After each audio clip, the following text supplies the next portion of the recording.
तपाईँ पनि Ncell user हो भने तपाईँको लागि एकदमै राम्रो अफर लिएर आएको छ Ncellले। आफ्नो 18औं वार्षिक उत्सवको मौका पारेर Ncellले चाहिँ 30 दिनको लागि चाहिँ अफरहरू लिएर आएको छ, जसमा चाहिँ प्रत्येक दिन तपाईँले केही न केही पाउन सक्नुहुन्छ स्योर प्राइस। जस्तै तपाईँले डाटा प्याक भयो, भोइस प्याक भयो, अनि यस्तै यो अफरहरू दिइरहन्छ SMS प्याकहरू। जस्तै जुन जुन अफरहरू दिन्छ नि Ncellले पेड रूपमा, जस्तै पैसा तिरेर दिने अफरहरू चाहिँ दिनमा चाहिँ फ्रीमा दिने गरेको छ। त्यसको लागि के गर्नुपर्छ म भने नै छु।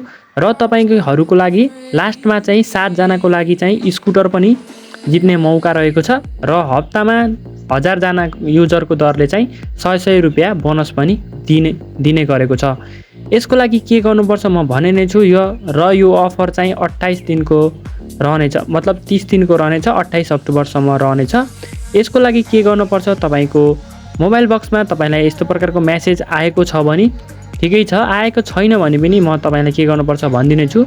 यस्तो प्रकारको मेसेज आएको छ भने तपाईँले देख्न सक्नुहुन्छ दैनिक फ्री स्योर प्राइस पाउनको लागि भनेको छ। तपाईँले चाहिँ यहाँ के गर्नुपर्ने हुन्छ, डायल प्याडमा गएर *17 अनि # हानेर तपाईँले कल गर्नुपर्ने हुन्छ।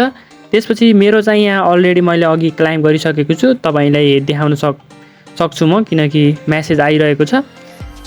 तपाईँले पनि पाउन सक्नुहुन्छ। यसरी नै मैले चाहिँ पाइरहेको थिएँ। यहाँ चाहिँ यु हेभ रिसिभ कुराकानी सेवा फ्री फर 24 आवर भनेको छ। 24 घन्टाको लागि कुराकानी सेवा फ्रीमा पाएको छु भन्दैछ।